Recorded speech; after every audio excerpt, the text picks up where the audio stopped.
നമസ്കാരം. ശ്രീകൃഷ്ണ കഥാമൃതം ഭാഗം 701 701. ഓം ഗം ഗണപതയേ നമ. ഓം സം സരസ്വതേ സ്വാഹ. ഓം ശ്രീ ഗുരുഭ്യോ നമ. ഓം ശ്രീ രംഗനാഥ ശർമ്മണേ നമ. നാരായണ നാരായണ നാരായണ നാരായണ നാരായണ നാരായണ നാരായണ നാരായണ നാരായണ നാരായണ നാരായണ. ഓം ശ്രീകൃഷ്ണാർപ്പണമസ്തു. ഓം ശ്രീകൃഷ്ണായ പരബ്രഹ്മണേ നമ. ഓം ശ്രീകൃഷ്ണായ പരമാത്മനേ നമ. ഹരേ രാമ രാമ രാമ ഹരേ ഹരേ. ഹരേ കൃഷ്ണ കൃഷ്ണ കൃഷ്ണ ഹരേ ഹരേ. ഓം ശ്രീ രുക്മിണി സത്യഭാമ സമേത ശ്രീ ഗോപാലകൃഷ്ണസ്വാമിനേ നമഃ. ശ്രീകൃഷ്ണ കഥാമൃതം ഭാഗം 701 197 സർഗം. 197 സർഗം കുറച്ച് വലുതാണ്. അപ്പം അതാണ് നടന്നുകൊണ്ടിരിക്കുന്നത്. ഗ്രഹണസ്നാനം. അതിൽ പല പല കഥകളും പിന്നെ നന്ദഗോപാദികളുടെയും ഭഗവാന്റെയും മറ്റും കൂടിക്കാഴ്ച, അതാണ് 197. അതിലാണിപ്പോൾ കഥ പോയിക്കൊണ്ടിരിക്കുന്നത്. അതിൽ 21 ശ്ലോകമാണ് പറഞ്ഞു നിർത്തിയിട്ടുള്ളത്. മന്ദസ്മിതാദ്രസുഭഗം നിൻ്റെ ഈ മുഖപങ്കജം കുളിർക്കെ ഒന്ന് കണ്ടിടാൻ ആഗ്രഹം കൊണ്ടു മാത്രമാം.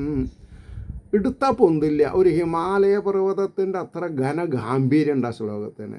ഈ ഭാരതഖണ്ഡത്തിലുള്ള എല്ലാ രാജാക്കന്മാരും അവരുടെ സിൽബന്ധികളും ഈ വളരെ ദുർലഭമായൊരു മുഹൂർത്തത്തിൽ നടന്നിട്ടുള്ള ഈ സൂര്യഗ്രഹണ സമയത്ത് അവിടെ എത്തിയിട്ടുണ്ട്.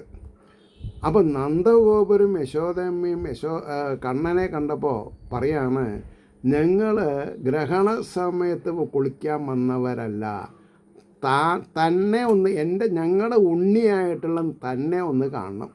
ആലോചിച്ച് നോക്കൂ. മന്ദസ്മിതാദ്രസുഭകം എൻ്റെ ഈ മുഖപങ്കജം കുളിർക്കെ ഒന്ന് കണ്ടിടാൻ ആഗ്രഹം കൊണ്ടു മാത്രമാം. അപ്പം നമ്മുടെ ഓരോരുത്തരുടെയും ഉള്ളിലുള്ള അഭിവാഞ്ച ജീവിതത്തിൽ എന്തിനാ ഓരോ ദിവസം ജീവിക്കുന്ന എന്തിനാ? അവരവരുടെ ഉള്ളിൽ വർത്തിക്കുന്ന ബാലാഗ്രശതവാഗസ്യ വിസ്തരസ്യ ഏകോ ജീവ എന്ന പ്രമാണത്തോടു കൂടിയിട്ടുള്ള തേജോ പുഞ്ചുണ്ടല്ലോ, ഈ ജീവൻ, ഈ ആത്മാവ്, ഈ പരമാത്മ ചൈതന്യം, അതിനെ ശ്രീകൃഷ്ണനാണെന്ന് മനസ്സിലാക്കി ആ ശ്രീകൃഷ്ണൻ്റെ മുഖാരവിന്ദത്തെ കണ്ട് രസിക്കുക. അതെങ്ങനെയാണ്?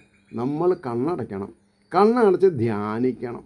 അപ്പോഴാണ് മന്ദസ്മിതാദ്രസുഭകം നിൻ്റെ ഈ മുഖം കുളിർക്കയൊന്നു കണ്ടിടാൻ വാഴുകയാണു ഞങ്ങൾ ഈ ലോകത്തിൽ. ഇത് പറയാൻ പറ്റും. അടുത്ത ശ്ലോകം. മറന്നോ ഗോകുലത്തിങ്കൽ എത്രയും പ്രീതിപൂർവകം വെണ്ണയും മറ്റും ഉണ്ട ഏറെ വിളയാടിയതൊക്കെയും. അങ്ങക്ക് ഓർമ്മയുണ്ടാവുമെന്ന് വിചാരിക്കണു അല്ലേ?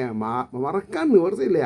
മറന്നോ ഗോകുലത്തിങ്കൽ എത്രയും പ്രീതിപൂർവകം വെണ്ണയും മറ്റും ഉണ്ട് ഏറെ വിളയാടിയതൊക്കെയും. അമ്പാടി വീട്ടിലെങ്ങെങ്ങും പൊന്നിൻ തളകിലുങ്ങവേ കൂടക്കുഴലും ഏന്തിക്കൊണ്ടോടി ചാടിക്കളിച്ചതും. ഭഗവാന്റെ എന്താ പറയുക, കുട്ടിക്കാലത്തെ കാര്യങ്ങൾ. മറന്നോ ഗോകുലത്തിങ്കൽ എത്രയും പ്രീതിപൂർവകം വെണ്ണയും മറ്റും ഉണ്ട് ഏറെ വിളയാടിയതൊക്കെയും. അമ്പാടി വീട്ടിൽ എങ്ങെങ്ങും പൊന്നിൽ തളകിലുങ്ങവേ ഓടക്കുഴലും ഏന്തിക്കൊണ്ടോടിക്കളിച്ചതും. ഞങ്ങൾക്ക് അതല്ലാതെ ഒന്നില്ല മനതാരെങ്കിൽ എപ്പോഴും. അവരാണ് ഭാഗ്യവാന്മാർ. ഏതൊരാളുടെ ഹൃദയകമലത്തിലാണ് ഗോകുലത്തിലും അമ്പാടിയിലും കൃഷ്ണൻ ഓടിക്കളിച്ചിട്ടുള്ള രീതി മനസ്സിലുള്ളത്, അവർക്ക് ദുഃഖിക്കാനുള്ള സമയമില്ല. നിരാശാജനകമായ ദിവസങ്ങൾ അവർക്കില്ല. അത്ഭുതം കൂറുന്ന ദിവസങ്ങൾ മാത്രമേ ഉള്ളൂ. ആരായിട്ട് ഭഗവാനെ കാണാം? തൽക്കാലം നമ്മൾ യശോദയായിട്ടും യശോദമ്മയായിട്ടും നന്ദഗോപുരായിട്ടും തീർന്നാൽ മതി. അതിനിപ്പോൾ 10 പൈസ നമുക്ക് ചിലവില്ല. നമ്മൾ ആരായിട്ടും അഭിനയിക്കാം അല്ലേ?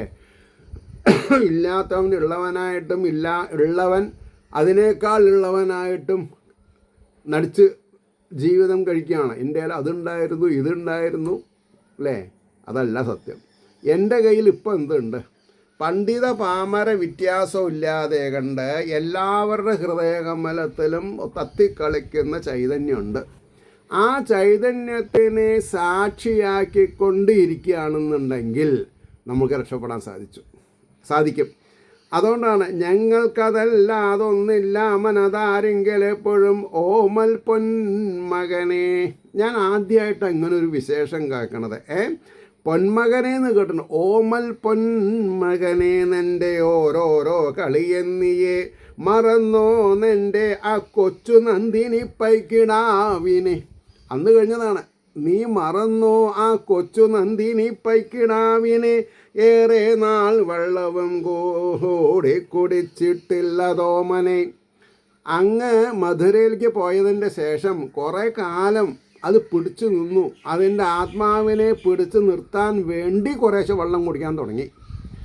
അങ്ങയെ വിചാരിച്ച് അത് ജീവൻ കളഞ്ഞിട്ടുണ്ടെങ്കിൽ അത് അങ്ങയ്ക്ക് മോശമാണ്. അങ്ങനെയുണ്ടല്ലോ അല്ലേ? അപ്പോൾ മറന്നു നിൻ്റെ ആ കൊച്ചു നന്ദിനി പൈക്കിടാവിനെ, ഏറെ നാൾ വെള്ളവും കൂടി കുടിച്ചിട്ടില്ലതോമനെ. എത്ര നാളാണു നിൻ പൊൻ തേർപ്പോയോരാ വഴി നീളവേ. അങ്ങയെ മണികെട്ടിയ പൊന്മയമായ കംസൻ്റെ രഥത്തിൽ കയറിപ്പോയ വഴിക്ക് തന്നെ നോക്കിക്കൊണ്ട് നിൽക്കുക. എത്ര നാളാണു നിൻ പൊൻ തേർ പോയൊരാ വഴി നീളവേ നോക്കി നിന്ന കറുത്തന്നെ നിന്നകറി തന്നെ നിലവിളിച്ചു എന്നാ. മനുഷ്യന്മാർ കരഞ്ഞതായിട്ട് പറയും, പശുക്കൾ അകറി എന്നാണ് പറയാം. അതറിയാത്തവർക്ക് വേണ്ടി ഞാൻ പറഞ്ഞു എന്ന് മാത്രം. എനിക്കും വായിക്കാൻ ആദ്യം കിട്ടിയില്ല അവിടെ. അപ്പോൾ നോക്കി നിന്നകറി തന്നെ വാണത പൈക്കളൊക്കെയും, നന്ദിനി മാത്രമല്ല എല്ലാ പൈക്കളും, ധാരാളം കറവുണ്ടിപ്പോൾ ഞങ്ങൾ കോമൽ കിടാങ്ങളെ. നിൻ്റെ പേര് വിളിച്ചിട്ടാണ് ഞങ്ങൾ കറക്കുക. കൃഷ്ണ കൃഷ്ണ കൃഷ്ണ. അങ്ങയെ മനസ്സിൽ കണ്ടുകൊണ്ടാണ് ഞങ്ങൾ പുല്ല് കൊടുക്കുന്നത്. കൃഷ്ണ കൃഷ്ണ കൃഷ്ണ. വെള്ളം കാട്ടണത് കൃഷ്ണ കൃഷ്ണ കൃഷ്ണ. സർവത്ര കൃഷ്ണമയാണ് ഞങ്ങൾക്ക്. വേറെ ഒന്നും ഞങ്ങൾക്ക് ആലോചിക്കുകയില്ല. ഈ ഭൂമിയിൽ ധന്യര് എന്ന് വ്യാസര് വിശേഷിപ്പിച്ചിട്ടുണ്ടെങ്കിൽ ആ വിശേഷണം ഞങ്ങൾക്ക് വേണ്ടിയിട്ടാണെന്ന് ഞങ്ങൾക്കറിയാം. കാരണം അങ്ങയെ ബാലാവസ്ഥയിൽ ഞങ്ങൾക്ക് ശുശ്രൂഷ ചെയ്യണം, സേവ ചെയ്യണം എന്ന് വിചാരിച്ച് തപസ് ചെയ്തിട്ടുള്ള ആൾക്കാരെ ഞങ്ങൾ. അതങ്ങ് സാധ്യമാക്കി തന്നു. വേറെ ആർക്കാ ആ മഹാഭാഗ്യം കിട്ടിയിട്ടുള്ളത്? ആലോചിച്ച് നോക്കണം. അപ്പോൾ ധാരാളം കറിവുണ്ട് ഇപ്പോൾ ഞങ്ങൾ കോമൽ കിടാങ്ങളെ, ഒട്ടുനാളെങ്കിലും നിങ്ങളെവിടം വന്നു വാഴണം. ഞങ്ങൾക്ക് ഒരേ ഒരു എന്താണെന്നാ പറയാം, ഒരാഗ്രഹമുണ്ട്. കുറച്ച് നാളെങ്കിലും നിങ്ങൾ അവിടെ വന്ന് ജീവിക്കണം. ആർക്കും അവകാശപ്പെടാം ഇല്ലേ? വരാമെന്നു പോരുമ്പോൾ നീ എന്നോടോതിയില്ലയോ.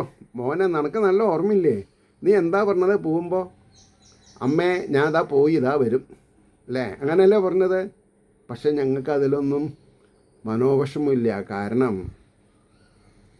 ഈ 10-11 വർഷത്തെ സഹവാസം കൊണ്ട് ഞങ്ങൾ നിന്നിൽ അലിഞ്ഞു ചേർന്നിട്ടുണ്ട്. നീ എവിടെയാണെങ്കിലും സ്വസ്തി പ്രജാഭ്യാം പരിപാലയന്താം അല്ലേ? അതേപോലെ ജീവിക്കണം. നീ അങ്ങനെ ജീവിക്കും. നീ വെറുതെയാണോ ജീവിക്കണത്? അല്ല, എത്രയോ പുണ്യാത്മാക്കളെ സംരക്ഷിച്ചും കൊണ്ടാണ് നീ ജീവിക്കണത്. അത് ഞങ്ങൾക്കുള്ളൊരു ക്രെഡിറ്റ് അല്ലേ? എൻ്റെ മകൻ എങ്ങനെയെങ്കിലും ജീവിക്കല്ലോ. ഈ ലോകോത്തര നിലവാരത്തിൽ എല്ലാവർക്കും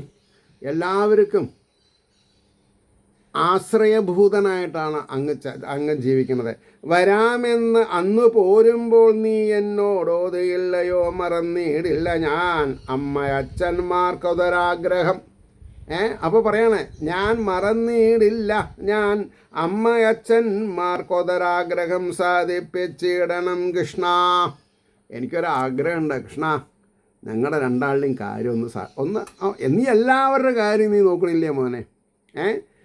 അപ്പോൾ സാധിപ്പിച്ചിടണം കൃഷ്ണ, കാലം വൈകാതെ നീ ഇനി തൃക്കൈ പിടിച്ചു കൊണ്ടമ്മ ഓതിനാൾ മെല്ലെ മെല്ലവേ. അവിടുത്തെ ആ യശോദമ്മയുടെയും നന്ദഗോപരുടെയും സ്വകാര്യ എന്താണെന്നാ പറയുക, അഹങ്കാരമാണ് ഭഗവാൻ കൃഷ്ണൻ. വെറും തയ്യർ കലം മുടച്ചുള്ളതിനമ്മയെന്നു ഞാൻ കെട്ടിയിട്ടുള്ളതും, ഒരു തൈരിൻ്റെ കോടം പൊട്ടിച്ചതിന് ഞാൻ ഈ പാപി അങ്ങയെ കെട്ടിയിട്ടു. എനിക്കതിൽ ഈ എന്താ പറയുക, റിയാലിറ്റി ഷോയിലൊക്കെ പറയും, എൻ്റെ അച്ഛനമ്മമാർക്ക് ഞാൻ വേണ്ടത്ര നന്ദി പറഞ്ഞിട്ടില്ല, ഞാനിപ്പോൾ നന്ദി പറയുന്നു. അങ്ങനെയല്ല അത്. ഇത് ഭഗവാൻ ആഗ്രഹിച്ചതും ഭഗവാനെ പോലെ ആയിരിക്കണം എല്ലാ അച്ഛനമ്മമാർക്കും എന്നെന്നും ഓർമ്മിപ്പിക്കത്തക്ക വിധത്തിൽ അവരുടെ കുഞ്ഞുങ്ങളെ പെരുമാറാൻ എന്നൊരു ഇൻഡയറക്റ്റ് സൂചനയുണ്ട് ഈ ഗുണപാഠത്തിൽ. പക്ഷെ അതൊന്നും ആരും ശ്രദ്ധിക്കണില്ല. വെറുതെ അവതാരം സമയത്ത് മധുരപലഹാരങ്ങളൊക്കെ ഡിസ്ട്രിബ്യൂട്ട് ചെയ്ത് അങ്ങനെയല്ല. നമ്മുടെ നിത്യജീവിതം മധുരമയുള്ളതായി തീരണമെങ്കിൽ ആഗ്രഹാഭിലാഷങ്ങളെ ഒരു ഭാഗത്ത് നിർത്തി സ്വന്തം ആത്മാവിൽ രമിക്കത്തക്ക വിധത്തിൽ ആധ്യാത്മിക പുരോഗതി പ്രാപിച്ചാൽ നമ്മൾ രക്ഷപ്പെട്ടു. ഇരുന്നോടത്തിരുന്ന് എനിക്ക് അതിശയം തോന്നുകയാണ്. ഞാൻ എൻ്റെ വിവാഹം കഴിഞ്ഞ സമയത്ത് പട്ടാമ്പിക്ക് പോകണമെന്ന് പറയും.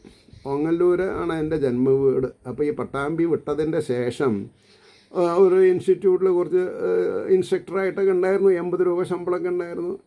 അതില്ലാത്തൊരു കാലത്താണെങ്കിലും ഞാൻ എന്ത് ചെയ്യും, പട്ടാമ്പിക്ക് പോകണമെന്ന് പറഞ്ഞു പോവും. 12 മണിയായി, 12:30, 1 1:30, 2 മണിയായാലും ഞാൻ വന്നിട്ടുണ്ടാവില്ല. അപ്പോൾ കല്യാണം കഴിഞ്ഞ പുതുക്കൽ എൻ്റെ മിസ്സീസ് അമ്മ പറഞ്ഞാൽ ശരിയില്ല, ഏട്ടൻ വന്നിട്ട് ഞാൻ ഊണ് കഴിക്കാനുള്ളൂ പറയും. അപ്പോൾ അമ്മ ചിരിച്ചിട്ട് പറയും, മോളെ അവൻ പട്ടാമ്പിക്കാണ് പോയത്, പട്ടാമ്പിയിൽ പോയാൽ അവന് തോന്നണം വരാറായി എന്ന്, അപ്പോഴേ അവൻ വരുള്ളൂ. പട്ടാമ്പിയും അവനും അങ്ങനെയാണ് പറയും.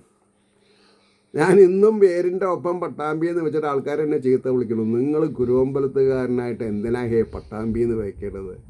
പക്ഷെ അത് ഒരു ഹിസ്റ്റീരിയാണ്.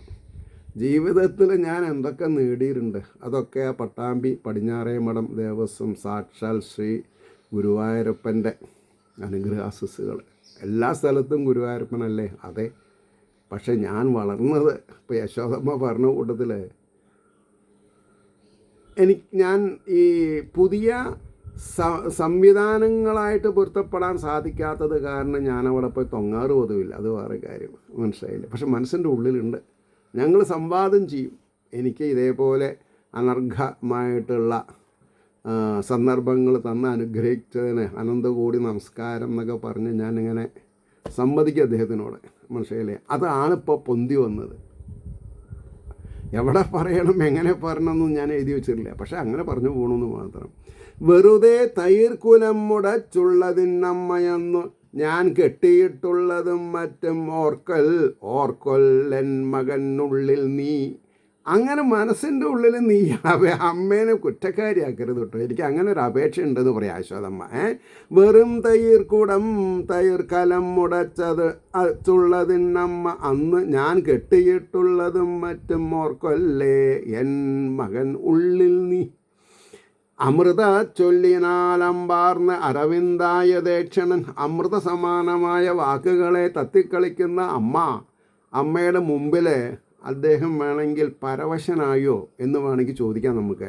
അമൃത ചൊല്ലിനാൽ അമ്പാർന്ന് അരവിന്ദായതായ ക്ഷണൻ ആനന്ദമേകനാൻ അമ്മയച്ഛന്മാർക്ക് ഉടൻ എത്രയും തിരക്കൊഴിഞ്ഞു കാണാനായി കാത്തു നിൽക്കുന്ന ഗോപികൾ.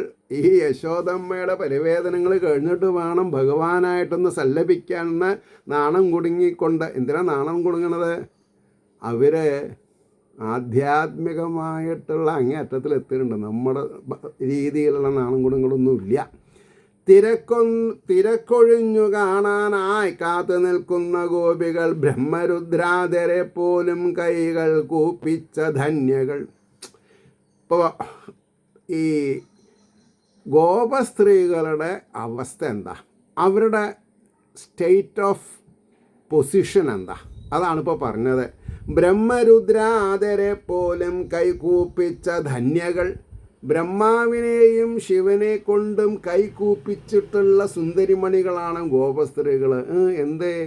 സാക്ഷാൽ ശ്രീഹരിയുടെ ഒപ്പം, സാക്ഷാൽ ശ്രീഹരിയുടെ വേണുനാദത്തിൻ്റെ പ്രഥമ ശബ്ദമായ കാമരാജമന്ത്രത്തിൽ ആകൃഷ്ടരായിട്ട്. എന്താ കാമരാജമന്ത്രം? കാമനകളെ ത്യജിച്ചവർക്ക് മാത്രമേ ശ്രീകൃഷ്ണൻ്റെ ഓടക്കുടലിൽ നിന്ന് വരുന്ന മംഗളധ്വനി ആസ്വദിക്കാൻ പറ്റൂ. കാരണം അത് വേദമന്ത്രങ്ങളാണ്, ഉപനിഷത്ത് മന്ത്രങ്ങളാണ്. ഇതറിയാതെ കണ്ട് നമ്മൾ വേഷം കെട്ടിയിട്ട് കൃഷ്ണനും ഗോപിയായിട്ട് കളിച്ചിട്ട് യാതൊരു കാര്യമില്ല. അപ്പം അതാണല്ലോ സംഭവിക്കണത്. ഭഗവാന്റെ ഓടക്കുഴലിൽ നിന്ന് വരുന്നത് കാമരാജമന്ത്രമാണ് എന്നറിയാതെ കണ്ടിരുന്നാൽ പിന്നെ നമ്മൾ കൃഷ്ണനെ വർണ്ണിക്കാൻ കഴിവില്ലാത്തവരായിത്തീരും. കാർവർണ്ണനെന്നും കരളിൽ കളിയാടും സുശീലകൾ. ഗോപസ്ത്രീകളാരാ? സുശീലകൾ. കാർവർണ്ണനെന്നും കരളിൽ കളിയാടും സുശീലകൾ, വിശുദ്ധ ഭക്തിക്കെന്നെന്നും ഉദാഹരണഭൂതങ്ങൾ. വിശുദ്ധ ഭക്തി, വിശുദ്ധ ഭക്തി എന്ന് പറഞ്ഞോ ഗോപസ്ത്രീകളാണ്. സംശുദ്ധമായ ഭക്തിയോട് കൂടിയിട്ടെന്നർത്ഥം. എന്താണെന്നാ പറയുക, കര പുരളാത്ത കൈകൊണ്ട്, അല്ലെങ്കിൽ കളങ്കമില്ലാത്ത മനസ്സുകൊണ്ട്, ഹൃദയം കൊണ്ട് ഭഗവാനെ മനസ്സിലാക്കിയിട്ടുള്ളവരാ അവരെ. കാർവർണ്ണനെന്നും കരളിൽ കളിയാടും സുശീലകൾ, വിശുദ്ധ ഭക്തിക്കെന്നെന്നും ഉദാഹരണഭൂതങ്ങൾ. രാവും പകലും അമ്പാടിയെങ്കിൽ കൃഷ്ണൻ്റെ കൂടവേ കളിച്ചങ്ങനെ മോദിച്ചു വളർന്ന വരഗാത്രികൾ. അവരാരാ? ശ്രീകൃഷ്ണ ഭഗവാൻ രണ്ട് കൈയും പൊന്തിച്ച് തലയിൽ വെച്ച് അനുഗ്രഹിച്ചിട്ടുള്ളവരാ. അപ്പം അദ്ദേഹം ചെറുപ്പല്ലേ, അവർ വലുതാവണം. അവരെപ്പോഴും മുട്ടുകുത്തിയിട്ടാണ് നിൽക്കുന്നത്. ഗോപസ്ത്രീകൾ എപ്പോഴും ഭഗവാന്റെ അടുത്ത് മുട്ടുകുത്തിയിട്ടാണ് കളിക്കുക. എന്തേ? ഭഗവാന്റെ ആലിംഗനത്തിന് അവരവരുടെ കഴുത്ത് അദ്ദേഹം കൈ പൊന്തിച്ചാൽ പിടിക്കത്തക്ക വിധത്തിൽ അത്രയും ഓമനിച്ചും കൊണ്ടാണ് അവർ ഭഗവാനെ കളിപ്പിക്കുന്നത്. ഭഗവാനോ, ആ ഭഗവാന്റെ അപ്പുറത്തെ രൂപം എന്താ? പട്ടുകോണുവും ഒരു കിങ്ങിണി, തള, വള, പുലിനകം, പിന്നെ പുലിനകത്തിൽ പുലിനകം കെട്ടിയ ഹാരം, പീലിത്തിരുമുടി അല്ലേ? ആ ഒരു 4-5 വയസ്സ് മുതൽക്ക് ഇങ്ങോട്ട്. അതുകൊണ്ടാണ് പറഞ്ഞത് രാവും. അപ്പോൾ പറഞ്ഞു വിശുദ്ധ ഭക്തിക്കെന്നെന്നും ഉദാഹരണബോധങ്ങൾ, രാവും പകലും അമ്പാടിയെങ്കിൽ കൃഷ്ണൻ്റെ കൂടവേ കളിച്ചങ്ങനെ മോദിച്ചു വളർന്ന വരഗാത്രികൾ. ആ മട്ടിൽ മിന്നിടും സ്വന്തം വ്രജദേവികളെ സ്വയം. എന്താ ഇവിടെ പറഞ്ഞത്? വ്രജദേവികൾ, വ്രജത്തിലെ ദേവികൾ. അപ്പോൾ ദേവികൾക്ക് എത്ര അംശ? കോടാനുകോടി അംശ. ആ മട്ടിൽ മിന്നിടും സ്വന്തം എന്നാ പറഞ്ഞത്. ആരാര്? കൃഷ്ണൻ്റെ സ്വന്തമാണ്. ആ മട്ടിൽ മിന്നിടും സ്വന്തം വ്രജദേവികളെ സ്വയം മാറുമില്ലാത്തൊരാൽ ചോട്ടിൽ കൊണ്ടു ചെന്നംബുജേക്ഷണൻ. ഒരാലിൻ്റെ ചോട്ടിലേക്ക് അവരൊക്കെ വിളിച്ചു. ചിരിച്ചുകൊണ്ടു ചോദിച്ചാരവർക്കു ഉള്ളം മലിഞ്ഞുപോയി. ഒരൊറ്റ ചോദ്യം. ഇവരെ വാക്കുകളാകുന്ന ശരങ്ങളെ കൊണ്ട് കൃഷ്ണനെ തുന്നം ചിതറിപ്പിക്കാൻ വേണ്ടി തയ്യാറെടുത്ത് നിൽക്കുകയാണ്. പ്രേമസ്വരൂപമായ വാക്കുകളെ കൊണ്ട്, പരിവേദനങ്ങളെ കൊണ്ട്, അല്ലേ? നല്ല ആളാണ്, പറ്റിച്ച് പോയില്ലേ, തേച്ചു പോയില്ലേ നീയേ കൃഷ്ണ. ഇപ്പോഴത്തെ ഭാഷയിൽ പറഞ്ഞാൽ ഭഗവാൻ തേച്ചു പോയി എന്നാ. ആ തേച്ചു പോയല്ലോ കൃഷ്ണ എന്ന് ചോദിക്കുന്നതിന് മുമ്പ് തന്നെ ഭഗവാൻ ഇവരെ ഓരോരുത്തരെയും എടുത്ത് തേച്ച് ഒട്ടിച്ച് ആണിയടിച്ചു പോയി. അതെങ്ങനെയാണ്? ചിരിച്ചുകൊണ്ടു ചോദിച്ചാരവർക്കുള്ളം മലിഞ്ഞുപോയി സുഖം താനല്ലയോ. സുഖത്തിൻ്റെ കാരണമൂർത്തിയായിരിക്കുന്ന ഭഗവാൻ എത്രയോ കാലമായി ഇവരെ പറ്റിക്കണു. ഇപ്പം വരട്ടുക. പക്ഷെ ഇവർക്ക് ധർമ്മസങ്കടമില്ല. കാരണം എന്താ?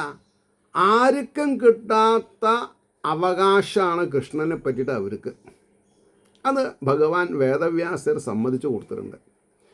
അതുകൊണ്ട് ചിരിച്ചുകൊണ്ട് ചോദിച്ചാരവർക്കുള്ളം മലിഞ്ഞു പോയി സുഖം താനല്ലയോ നിങ്ങളേവർക്കും സഖിമാർകളെ. ഒരാളുടെ പേരെടുത്ത് പറഞ്ഞില്ലേ, ഏവർക്കും സഖിമാർകളെ യാദവന്മാരെയും മറ്റും കാത്തു രക്ഷിച്ചു പോരുവാൻ ഒട്ടൊന്ന് അമന്തം ഉളവായെന്നാലും അതു കാരണം ഞാൻ അവിടുന്ന് പോന്നത് യാദവന്മാരെയും മറ്റും രക്ഷിക്കുക. ആരിൽ നിന്ന്? കംസനിൽ നിന്ന്.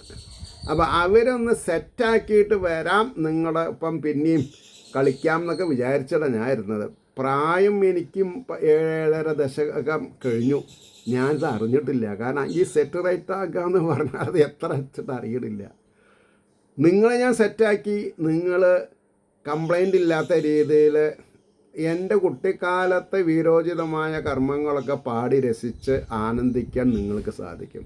എന്നാൽ അത്ര സ്റ്റാൻഡേർഡ് എൻ്റെ യാദവന്മാർക്ക് ആയിട്ടില്ല. അത് കാരണം ഞാനില്ലെങ്കിൽ അവർ തളർന്നു പോകും. നോക്കണം, നിങ്ങൾ എന്നെ മനസ്സിൽ വെച്ച് ആരാധിക്കുന്ന പോലെ യദുപുങ്കവന്മാർക്ക് എന്നോട് സമരസപ്പെടാൻ സാധിച്ചില്ല എന്നാ ആലോചിച്ച് നോക്കണം. ഇത്രയും പറഞ്ഞാൽ പിന്നെ ഇവർ വീഴാണ്ടെന്ന് എന്ത് ചെയ്യും? സുഖം തന്നെയല്ലയോ നിങ്ങളേവർക്കും സഖിമാർകളെ യാദവന്മാരെയും മറ്റും കാത്തു രക്ഷിച്ചു പോരുവാൻ ഒട്ടൊന്ന് അമന്തം മുളവായെന്നാലും അതു കാരണം തെറ്റിദ്ധരിക്കയില്ലെന്നെ. എനിക്ക് നല്ല ഉറപ്പുണ്ട്, ഈ ലോകത്ത് ആര് എന്നെ ദുഷിച്ച വാക്കുകൾ പറഞ്ഞാലും നിങ്ങളുടെ മുഖത്തിൽ നിന്ന് അങ്ങനൊരു വാക്ക് വരില്ല എന്ന് എനിക്കറിയാം. ഞാൻ അത്രയും നിങ്ങളിൽ നിങ്ങൾ എന്നിൽ അത്രയും സ്വാധീനം ചെലുത്തിയിട്ടുണ്ടെന്നാണ്. ഇതാണ് ഭാഗവതത്തിൻ്റെ ഇതിവൃത്തം. നമ്മൾക്ക് ഭഗവാൻ എന്ത് തന്നിട്ടില്ല അത് പറയരുത്. ഇത്രയൊക്കെ ജീവിതം ആസ്വദിക്കാൻ ഭഗവാൻ കരുണാകടാക്ഷം പൊഴിക്കുക കാരണമല്ലേ എന്നൊരൊറ്റ ചോദ്യം മതി. ഒരൊറ്റ നിഗമനത്തിൽ നമ്മൾ എത്തിയാൽ മതി. എന്നെപ്പോലെ that way I am the happiest man. ഒരു 3-3.5 വയസ്സ് മുതൽക്ക് എനിക്ക് എല്ലാ കാര്യവും നന്നായിട്ട് ഓർമ്മയുണ്ട്. എത്ര ആൾക്കാരുടെ ചവിട്ടി തേക്കൽ, പരാതികൾ, പരിഭവങ്ങൾ, ഗുഡ് ഫോർ നത്തിങ്, ഇയാളും ഇയാളുടെ ഒരു ഭാഗവതവും അങ്ങനെയൊക്കെ പറഞ്ഞിട്ടുള്ള ആൾക്കാരുണ്ട്. അപ്പോൾ ഞാൻ മനസ്സിലാക്കിയത്, ഞാൻ ആമയായിട്ടും അവർ മുയലായിട്ടും ഓടിക്കൊണ്ടിരിക്കുകയാണ്. നിവൃത്തിയില്ല. ജീവിതമാകുന്ന ഓട്ടത്തിൽ നമുക്ക് പങ്കെടുക്കാണ്ടിരിക്കരുത്. നമ്മളെല്ലാവരും പങ്കെടുക്കണം. തളരുമ്പോൾ നമ്മൾ വിചാരിച്ചാൽ മതി, we are not rabbits, we are tortoises. കാരണം മുയലായിട്ടല്ലല്ലോ ഭഗവാൻ അവതാരം എടുത്തിട്ടുള്ളത്, ആമയായിട്ടല്ലേ അവതാരം എടുത്തിട്ടുള്ളത്. അപ്പോൾ ആമയെന്ന് പറയാൻ എന്തിനാ പഠിക്കണത്? പക്ഷേ നമ്മൾ ആമയായാൽ മതി, ആമ ലക്ഷ്യസ്ഥാനത്ത് എത്തും. ടോട്ടോയ്സിനോ പിന്നെ ഇംഗ്ലീഷാ തെറ്റ്, പിന്നെ മുയലിനോ പറ്റില്ല. അപ്പോൾ ആര് നമ്മളെ എതിർത്താലും നമ്മൾ ആമയായിട്ടിരുന്നാൽ മതി. അപ്പോൾ ആമയുടെ ഗുണങ്ങൾ നമ്മൾക്ക് വേണം. എന്താ അത്? ആമ അപകടം വരുമ്പോൾ കയ്യും കാലൊക്കെ ഉള്ളിലേക്ക് വലിക്കും. അതിനെ മലത്തി കിട്ടാലും അതിന് സ്വയം കമിഴാനുള്ള ശക്തി ഉണ്ടേന്. അപ്പോൾ ഏതൊരു പ്രതികൂല സാഹചര്യത്തിൽ നിന്നും ഉയർത്തി എഴുന്നേൽക്കാൻ നമ്മൾക്ക് സാധിക്കണം. അതിനുള്ള മരുന്നാണ് കൃഷ്ണ കൃഷ്ണ കൃഷ്ണ, സദാസേവ്യ സദാസേവ്യ. ഓരോ ശ്വാസനിശ്വാസത്തിലും വിട്ടുകൊടുക്കുക, കൃഷ്ണ കൃഷ്ണ കൃഷ്ണ കൃഷ്ണ കൃഷ്ണ കൃഷ്ണ കൃഷ്ണ. അപ്പോൾ തെറ്റിദ്ധരിക്കയില്ല എന്നെ നിങ്ങളേതേതു മട്ടിലും, നിങ്ങൾക്കെഴും അഭിപ്രായം തെല്ലും നോക്കേണ്ടതില്ല. എനിക്ക് നിങ്ങളെ അഭിപ്രായം അറിയണ്ട, കാരണം നിങ്ങൾ എനിക്ക് എതിരായിട്ട് നിൽക്കില്ല എന്ന് എനിക്കറിയാം. സൂര്യൻ ചിലപ്പോൾ ഉദിച്ചില്ലെന്ന് വരും, അല്ലെങ്കിൽ സൂര്യൻ പടിഞ്ഞാറുനിന്ന് ഉദിച്ചു എന്ന് വരും. എന്നാലും ഗോപസ്ത്രീകൾ എനിക്ക് എതിരായിട്ടൊരു ശബ്ദം പുറപ്പെടുവിക്കില്ല എന്ന് എനിക്ക് നല്ല ഉറപ്പുണ്ടതാണ്. ഇത് കേട്ടോടുകൂടി പിന്നെ ഗോപസ്ത്രീകൾ എന്താ ചെയ്യുക? കൈത്തോഴാം കൃഷ്ണ, കൈത്തോഴാം കൃഷ്ണ, അത്രയേ ഉള്ളൂ. പറഞ്ഞോ ചെയ്യാം. അപ്പോൾ നിങ്ങൾക്കൊരു അഭിപ്രായം തെല്ലും നോക്കേണ്ടതില്ല ഞാൻ, എനിക്കും നിങ്ങളോടെന്തും ചെയ്യാം ഏതേതു കാലവും. ഓ മൈ ഗോഡ്, ആ ഒരു സ്വാതന്ത്ര്യം ആലോചിച്ച് നോക്കൂ. എനിക്ക് നിങ്ങളോടെന്തും ചെയ്യാം ഏതേതു കാലവും, കൃതജ്ഞനല്ലെന്ന് ഇവനെ കരുതിൽ ഒരു ലേശവും. ഞാൻ എത്ര കാലം നിങ്ങളെ കാണാണ്ടിരുന്നാലും ഞാൻ കൃതജ്ഞനാണ്, കൃതജ്ഞനാവില്ല എന്ന് എനിക്കറിയാം. നിങ്ങൾ ഒരിക്കലും പറയില്ല കൃഷ്ണൻ കൃതജ്ഞനാണെന്ന് പറയില്ല, എനിക്കറിയാം. കൃതജ്ഞനല്ലെന്നിവനെ കരുതിൽ ഒരു ലേശവും, ആ മട്ടിലല്ലയോ. ഒന്ന് കൺഫേം ചെയ്യാണ്, ഞാൻ പറഞ്ഞതൊക്കെ ശരിയല്ലേ? ആർക്കും എതിരഭിപ്രായമൊന്നുമില്ലല്ലോ? എതിരഭിപ്രായം ഉണ്ടാവില്ല എന്ന് എനിക്കറിയാം. ആ മട്ടിലല്ലയോ നമ്മൾ, അല്ലെങ്കിൽ ഉര ചെയ്യുവിൻ. ഒരു കാര്യമുണ്ട്, ഞാൻ പറയുന്നത് ശരിയല്ല എന്ന് പറയുകയാണെങ്കിൽ പറഞ്ഞോളൂ, ഞാൻ നോക്കട്ടെ, ഞാൻ തിരുത്താം. എന്ത് ചെയ്യാൻ പറ്റും? ഈ ഗോപസ്ത്രീകളും ഭഗവാനുമായിട്ടുള്ളൊരു സംവാദം ആര് ശരിക്ക് വായിച്ചു പഠിച്ചിട്ടുണ്ട്? അവർ ലൗകിക ജീവിതത്തിൽ പരാജയപ്പെടില്ല. കാരണം എന്താ? കൃഷ്ണാനുഗ്രഹം. എങ്ങനെ കൈകാര്യം ചെയ്യണം എന്നുള്ളത് കൃഷ്ണൻ നമ്മളെ പഠിപ്പിക്കും. ഇതൊരു സൈക്കോളജിക്കൽ ആൻഡ് ഫിലോസഫിക്കൽ ടെക്സ്റ്റാണ്.